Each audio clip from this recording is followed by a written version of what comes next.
Los jefes de los cárteles son algunas de las personas más peligrosas del planeta, y lo último que quieres hacer es pisarles los talones y enfrentarte a su ira.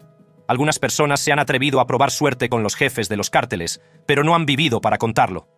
Desde el periodista Javier Valdez Cárdenas, que recibió 12 disparos que acabaron con su vida, hasta la estrella de YouTube, Juan Luis Lagunas, que murió tras recibir 18 impactos de bala, pasando por el periodista mexicano Rodolfo Rincón Taracena, cuyos restos calcinados fueron encontrados en un bidón metálico. Vamos a descubrir qué les ocurrió a quienes atacaron a los jefes de los cárteles. Juan Luis Lagunas, Rosale. La joven estrella de YouTube nació en el estado mexicano de Sinaloa, cuna de jefes de cárteles. Rosales creció sin el amor de sus padres. Su madre le abandonó con su abuela cuando era niño y nunca conoció a su padre. Cansado de la dura vida, Rosales abandonó su ciudad natal a los 15 años, se trasladó a Culiacán y empezó a hacer trabajos menores. Allí le surgió un apodo sensacional que se conoce popularmente en todo el mundo, el Pirata de Culiacán. Poco a poco empezó a recibir invitaciones a más fiestas y pronto cayó en la bebida excesiva. A menudo publicaba vídeos de él engullendo una botella de cerveza o whisky en las redes sociales. Sus vídeos empezaron a hacerse virales y pronto el joven de Sinaloa se convirtió en una famosa estrella de YouTube con millones de seguidores en todas las redes sociales. Una cosa es segura a estas alturas, y es el hecho de que Rosales estaba viviendo la vida que había soñado. Pero todo eso no duró mucho. Los vídeos de Rosales giraban en torno al consumo excesivo de alcohol y las fiestas. La edad legal para beber en México es de 18 años, pero este joven de 17 años bebía alcohol como si su vida dependiera de ello, tan borracho que se desmayaba en algunos de sus vídeos. En uno de esos vídeos colgados en internet, se veía a Rosales, visiblemente ebrio, insultando a Nemeiso Oseguera Cervantes Mancho. Cervantes es el líder del cártel de la Generación de Jalisco y el narcotraficante más peligroso de México. En el vídeo, un Rosales borracho le pide al jefe del cártel que le mee en la polla. La banda del cártel pidió a Rosales que nunca pisara Jalisco si quería seguir con vida, pero el youtuber pensó que eran meras palabras e hizo caso omiso de su advertencia. El 18 de diciembre de 2017 llegó la tragedia. Rosales decidió dar una fiesta en Jalisco. Mientras Rosales y sus amigos estaban de fiesta, individuos armados entraron al bar y abrieron fuego contra Rosales. El youtuber murió al recibir 15 y 18 impactos de bala. Mientras que Rosales pudo haber perdido la vida como resultado de una vida imprudente y un consumo excesivo de alcohol, la siguiente víctima fue un periodista que dedicó su vida a desenmascarar a los capos del narcotráfico. Javier Valdez Cárdenas. El autodenominado narcoperiodista fue un galardonado periodista mexicano.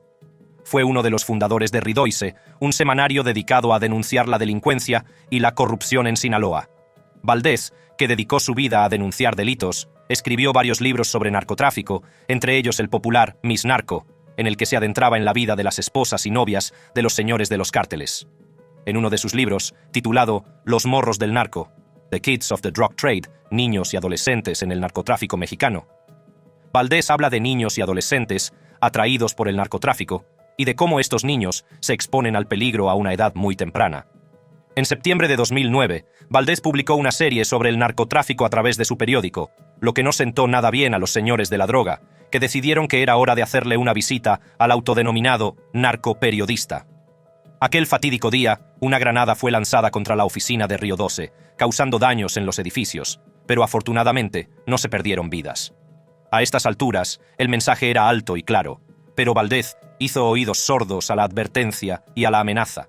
Valdez siguió desenmascarando a los jefes de los cárteles a través de sus escritos y, por desgracia para él, su pasión por la justicia le envió a un viaje al más allá.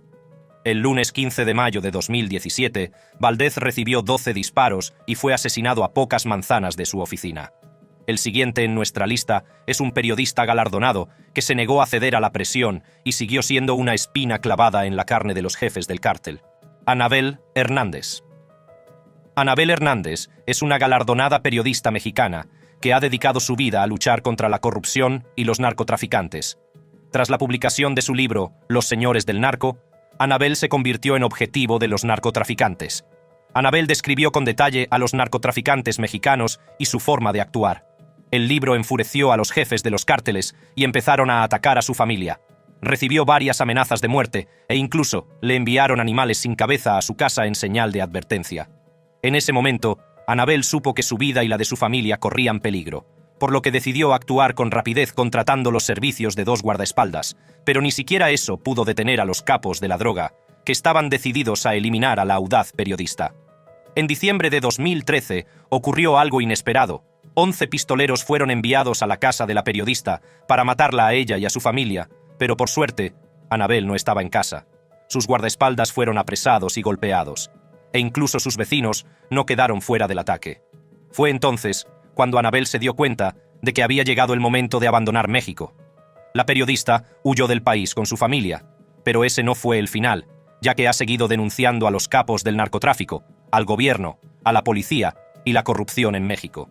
Hasta la fecha, sus redes sociales se dedican a denunciar a los capos de la droga. Puede que Annabel Hernández tuviera suerte de sobrevivir a todos los ataques de los jefes de los cárteles, pero la siguiente víctima no tuvo tanta suerte. Miroslava Breach. Durante casi 2 décadas, Miroslava Breach fue el alfiler en el culo de los jefes de los cárteles. Literalmente los mantuvo en vilo. Documentó los crímenes de los cárteles y la corrupción política en los periódicos nacionales y regionales. Le gustaba decir: si muero, será del todo y de un solo golpe. Era tan audaz que solía devolver la cesta de regalos navideños que los cargos electos enviaban a los periodistas. Normalmente, adjuntaba una nota en la que decía que los políticos deberían concederle entrevistas, no regalos. Breach siguió informando sobre el crimen organizado, el narcotráfico y la corrupción en México a pesar de las amenazas de muerte. Las amenazas se hicieron cada vez más alarmantes, hasta el punto de que tuvo que revisar el seguro de vida que había contratado para asegurar el futuro de sus hijos. También preguntó a una empresa de El Paso cuánto le costaría blindar su todoterreno. En este punto, parece que Breach sabía que el final estaba cerca.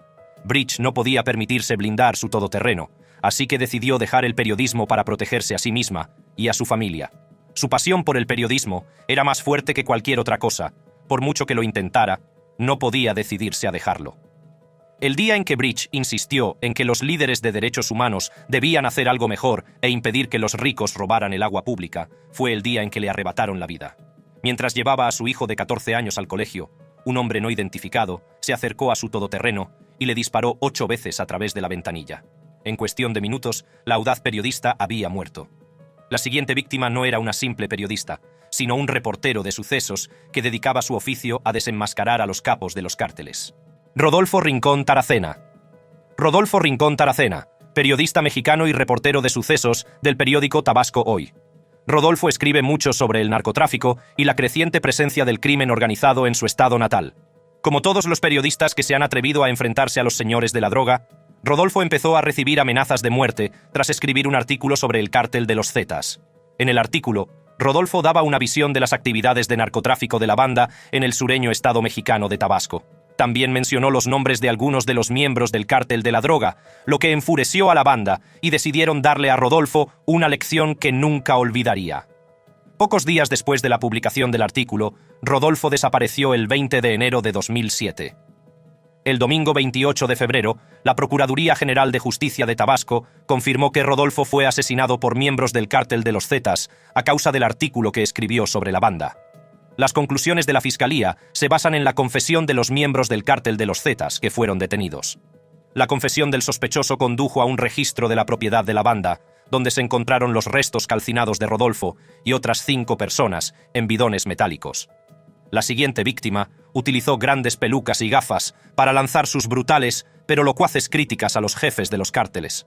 Leslie Ann Pamela Montenegro.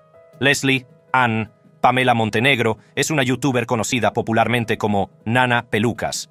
Nana y su marido dirigían un medio de comunicación online llamado Revista El Sillón. También fue presentadora y reportera de los informativos de El Sillón. Nana Pelucas utiliza una gran peluca y gafas para hacer comentarios parlanchines y críticas sobre los señores de la droga y el gobierno. En varias ocasiones, Nana Pelucas ha sido blanco de los señores de la droga por revelar información sobre sus actividades. El 4 de diciembre de 2016, una serie de narcomantas, pancartas con mensajes atribuidos al crimen organizado, fueron colocadas en los alrededores de Acapulco, con amenazas dirigidas a varias personas, entre ellas Montenegro y su esposo. El 5 de febrero de 2018, 2 hombres armados no identificados entraron en un restaurante propiedad de Montenegro y su marido y se acercaron a Montenegro, que estaba sentada con su marido. Los pistoleros le dispararon al menos 2 tiros en la cara y el abdomen antes de huir del lugar.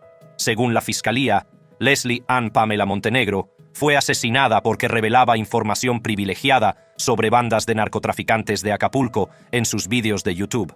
A continuación, un influencer de las redes sociales que pensó que su riqueza era poder suficiente para desafiar a una banda de un cártel. Rodolfo Fofo Márquez. Los influencers de las redes sociales suelen ser conocidos por sus escandalosas acrobacias solo para conseguir clics y seguidores, y este TikToker, Rodolfo Fofo Márquez, no es diferente. El autodenominado Rey de México se despertó una mañana y decidió demostrar hasta dónde podía llegar su riqueza.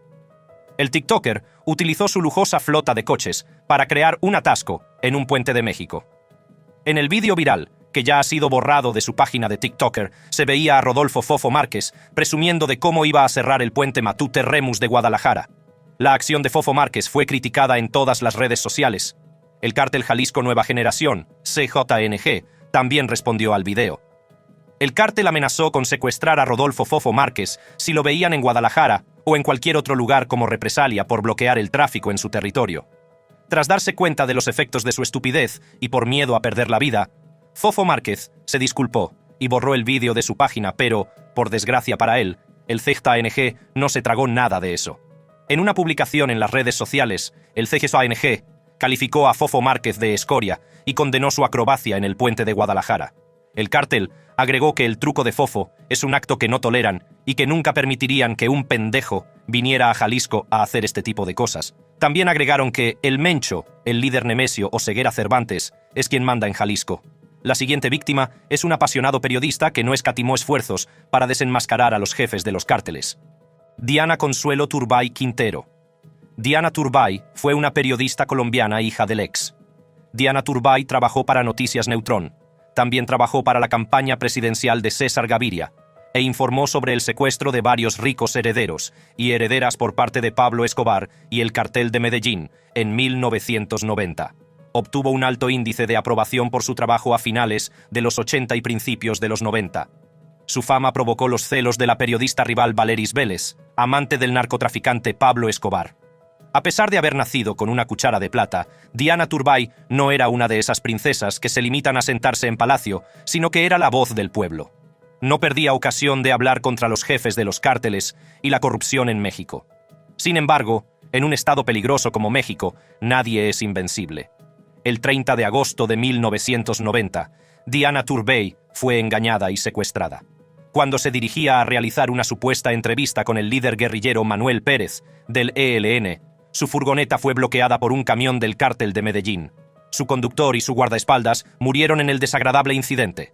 Diana Turbay fue encerrada en una celda custodiada por Gorila, uno de los hombres del capo Escobar. Mientras estaba en prisión, Diana Turbay consiguió la liberación de uno de los rehenes en poder de Escobar a cambio de hacer una declaración en la que decía que la trataban bien. También aconsejó a César Gaviria que negociara su liberación con Escobar. Pero desgraciadamente, antes de que las negociaciones pudieran llevarse a cabo, sobrevino la tragedia. El 25 de enero de 1991, el bloque de búsqueda llevó a cabo una incursión no autorizada en la prisión, y la periodista murió en el proceso. Como consecuencia de la tragedia, el presidente Gaviria se vio obligado a ceder a las exigencias de Escobar. El pueblo colombiano lloró la muerte de su querido periodista, que unía a la gente sin distinción de clases. A continuación, un periodista emblemático amado por su país, por su activismo. Guillermo Cano. Guillermo Cano fue un emblemático editor colombiano. Una de sus misiones fue escribir sobre los males perpetrados por los cárteles de la droga en el periódico nacional El Espectador. Cano dedicó su vida a denunciar a los cárteles de la droga. Fue uno de los periodistas colombianos más queridos de todos los tiempos. Escribió extensamente sobre el impacto destructivo y mortal de los cárteles de la droga en Colombia. También criticó abiertamente a los señores de la droga. Sin embargo, en un país como Colombia, donde los periodistas son blanco de ataques por el mero hecho de hacer su trabajo, no pasó mucho tiempo hasta que el emblemático periodista fue silenciado. El 17 de diciembre de 1986, cuando salía de la redacción del periódico, Guillermo Cano fue asesinado por sicarios vinculados al poderoso cártel Medellín de Pablo Escobar. Al día siguiente de su muerte, miles de personas salieron a las calles para velarlo en la sede del Espectador, y todos los medios de comunicación colombianos, desde periódicos, radios y cines, cesaron todas sus operaciones durante un día entero en solidaridad. La siguiente víctima es un activista cuya pasión le llevó a una muerte prematura: Jaime Vázquez. Jaime Vázquez fue un periodista y activista social colombiano, conocido por denunciar reiterados actos de corrupción relacionados con irregularidades en contratos públicos. Vázquez dedicaba su tiempo a investigar y sacar a la luz pública temas de debate de los que muchos preferían no hablar. A través de su página de Facebook, el activista realizaba emisiones en las que denunciaba las ilegalidades de los narcos y los abusos de poder de las autoridades locales. Siempre recibía amenazas por su trabajo, pero ni siquiera eso pudo detener al audaz periodista, que juró no detenerse ante nada hasta sacar a la luz todas las actividades ilegales de Colombia. Sin embargo, su pasión por el activismo le llevó a una muerte prematura. Le dispararon en Cúcuta delante de una docena de testigos. Según la fiscalía, el sospechoso huyó inmediatamente del lugar en moto. Ni siquiera los guardaespaldas pudieron salvar a la siguiente víctima de las manos de los jefes del cártel: Alejandro Martínez. Alejandro Martínez era un periodista mexicano que cubría uno de los ámbitos delictivos más peligrosos del país. Martínez, que se hacía llamar el hijo del llanero solitario, tenía una popular página de Facebook dedicada a cubrir la delincuencia en Celaya, una zona conocida por las guerras territoriales entre cárteles de la droga. Tras varios atentados contra su vida, el gobierno le asignó guardias policiales. Pero, por desgracia, ni siquiera los guardaespaldas pudieron proteger al periodista de los capos de la droga que iban tras su vida. Un fatídico día, mientras viajaba en compañía de sus dos guardias policiales, unos pistoleros se acercaron al coche de policía en el que viajaba Martínez y lo mataron a tiros. La siguiente víctima dedicó su columna específicamente a denunciar las actividades de los narcotraficantes: Francisco Arratia Saldierna. Francisco Arratia fue un periodista mexicano y columnista activo de un diario en línea y 4 periódicos regionales. En su columna, Arratia escribía con frecuencia sobre corrupción política, crimen organizado y educación. Utilizaba su columna para atacar a los jefes de los cárteles y el impacto del narcotráfico en México. Su trabajo enfurecía a los jefes de los cárteles, que le amenazaban en cuanto tenían ocasión. Un fatídico día, unos hombres afiliados al cártel del Golfo hicieron una visita a Arratia. Discutió con la banda, que llegó a su negocio en un vehículo rojo, y aproximadamente una hora después, de camino a casa, el periodista fue secuestrado por la banda. Unas horas más tarde, su cuerpo fue arrojado en la oficina de la Cruz Roja. El periodista había sido torturado antes de ser arrojado desde un vehículo en marcha. Tenía los dedos rotos, el cráneo fracturado, las palmas de las manos quemadas y el pecho herido. Fue trasladado a un hospital cercano y murió momentos después de un ataque al corazón. El 24 de septiembre, la policía de Tamaulipas detuvo en Matamoros a Raúl Castelán Cruz, uno de los miembros de la banda. Raúl Castelán Cruz confesó haber participado en el asesinato del periodista. También confesó que el asesinato fue motivado por el trabajo periodístico de Arratia. A continuación, un periodista que se juega la vida por su trabajo: Nelson Matus Peña. Nelson Matus Peña fue un periodista mexicano que dedicó su vida a exponer y cubrir el crimen en México. No solo dedicó su tiempo, sino que también se aseguró de hacer su trabajo con integridad. También fue el fundador y editor de Lo Real de Guerrero. Si te preguntas ¿qué es eso? Lo Real de Guerrero es un sitio web de noticias y una página de Facebook que cubría el crimen, la violencia y los problemas de seguridad en Acapulco. El hecho de que Matus fuera apasionado y dedicado a su trabajo le convirtió en objetivo de los capos de la droga. Atrajo la atención de algunos peligrosos capos de la droga, lo que acabó provocando su repentina muerte. Nadie lo esperaba. Ni siquiera Matus habría pensado que su pasión causaría su propia muerte. En 2017, escapó a un posible intento de asesinato por parte de asaltantes no identificados. Los acontecimientos que rodearon su muerte fueron misteriosos porque unos días antes de su muerte, Lo Real de Guerrero publicó varias historias sin titular que cubrían incidentes violentos y tiroteos mortales en Acapulco. Muchos sospechan que esas historias fueron las que lo llevaron a la muerte, porque el 15 de julio de 2023, Matus fue brutalmente asesinado a tiros en el puerto de Acapulco. La siguiente víctima, al temer por su vida, decidió atacar discretamente al cártel de la droga de los Zetas: Marisol Macías. Marisol Macías Castañeda también conocida como María Elizabeth Macías Castro en los medios de comunicación y conocida por su nombre en Internet, Nena Laredo o La Nena de Laredo, fue una periodista mexicana. También fue redactora jefe de Primera Hora en Nuevo Laredo, Tamaulipas, México. Publicaba información sobre el narcotráfico en Internet. Utilizaba en secreto el sitio web de su empresa para publicar información sobre los cárteles de la droga de su ciudad. Escribía bajo el seudónimo La Nena de Laredo o La Chica de Laredo. Marisol se centró en los grupos criminales de su zona, el cártel de la droga de los Zetas. Dedicó su tiempo y sus recursos a denunciar sus actividades. Esto no gustó al cártel de los Zetas, que tomó represalias.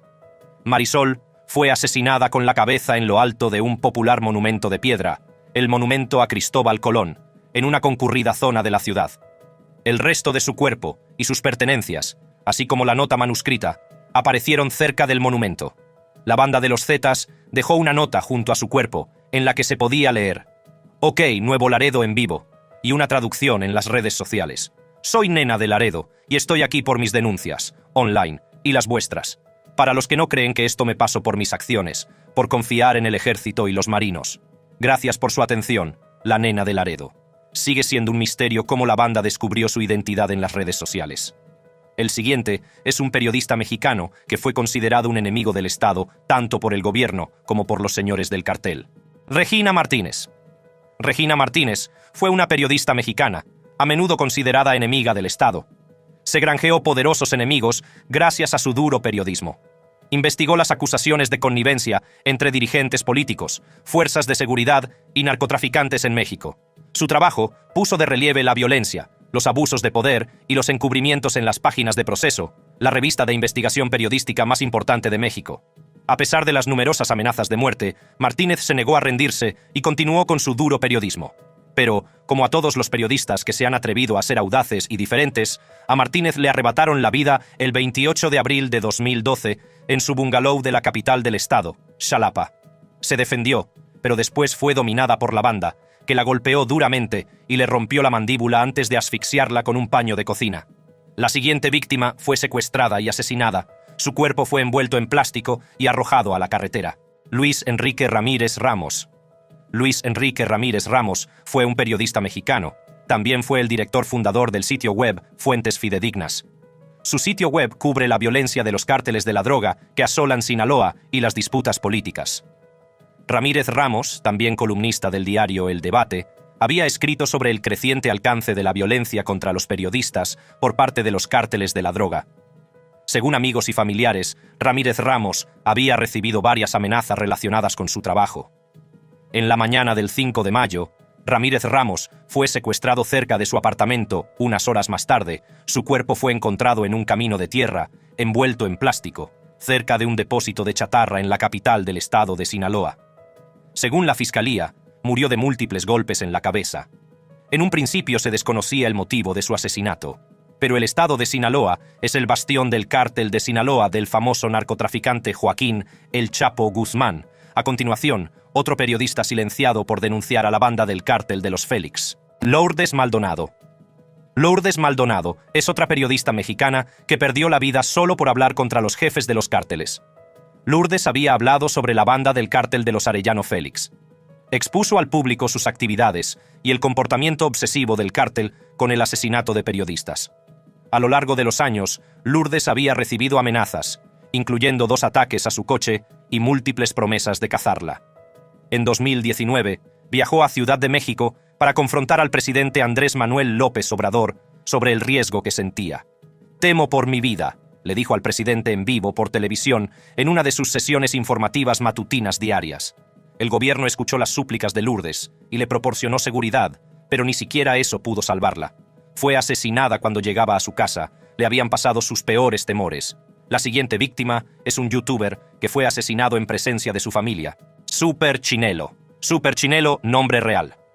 Rubén Ortega es un popular youtuber que utilizó su canal de YouTube para resaltar partes importantes de la cultura mexicana. Realizaba entrevistas a personas que conocía con el único objetivo de difundir las tradiciones mexicanas a las nuevas generaciones. Super Chinelo también era conocido por su carácter franco. En varias ocasiones, criticó en su página de YouTube a organizaciones políticas corruptas. También habló en contra del narcotráfico y sus efectos en México. Super Chinelo podría haber hecho algunos enemigos debido a su activismo. El 31 de agosto de 2022, Super Chinelo y su familia regresaban a casa y fueron atacados por pistoleros. Super Chinelo fue asesinado a tiros, mientras que su esposa resultó herida. El horrible incidente ocurrió en presencia de su hijo de 4 años. La siguiente víctima fue asesinada por una banda del cártel por denunciar sus actividades. El Compa Jorge. Compa Jorge es un popular youtuber que construyó su canal en torno a los coches de lujo. En 2021, Compa Jorge compartió una historia de cómo fue secuestrado por miembros del cártel, una experiencia que le ha dejado traumatizado y con miedo a salir de su casa. El Compa Jorge continuó desenmascarando a los miembros del cártel e incluso volvió a visitar el lugar donde fue secuestrado. También compartió su encuentro sobre cómo habló sin saberlo con el hijo de El Chapo. Todas estas revelaciones le convirtieron en objetivo de la banda del cártel. El 18 de abril de 2022, el youtuber publicó un vídeo en el que comentaba su plan para ese día con sus millones de seguidores sin saber lo que le esperaba. Cuando salía de su casa, unos hombres armados le siguieron en un vehículo y le dispararon varias veces. Murió en una ambulancia de camino al hospital. Según testigos presenciales, los pistoleros llegaron al lugar en un todoterreno Toyota gris, interceptaron al Compa Jorge y le dispararon repetidamente. Los pistoleros huyeron del lugar en dirección desconocida. A continuación, una empresaria asesinada por los señores del cártel horas después de denunciar la pesca ilegal. Minerva Pérez. Minerva Pérez, empresaria mexicana que fue presidenta de la Cámara Nacional de las Industrias Pesquera y Acuícola, Canaimpesca. Pérez se convirtió en blanco de los ataques de los jefes de los cárteles cuando en el pasado se pronunció en contra de la industria pesquera ilegal, según Sedepesca, un grupo de defensa de la pesca sostenible que trabaja en la zona. Pérez también se había quejado de que los cárteles de la droga extorsionan a barcos pesqueros, distribuidores, camioneros e incluso restaurantes para que paguen por su protección. A los jefes de los cárteles no les gustó que Pérez hubiera hecho públicos sus negocios, así que decidieron silenciarla definitivamente. Pérez fue asesinada apenas unas horas después de hacer una declaración a los medios denunciando la pesca ilegal. Le dispararon frente a las instalaciones de Atenea en el mar, la empresa de mariscos especializada en bivalvos de Ensenada, Baja California, de la que era consejera delegada. Gracias por verlo. Si quieres ver más historias alucinantes como esta, haz clic en cualquiera de estos enlaces y te llevará directamente a otro vídeo increíble.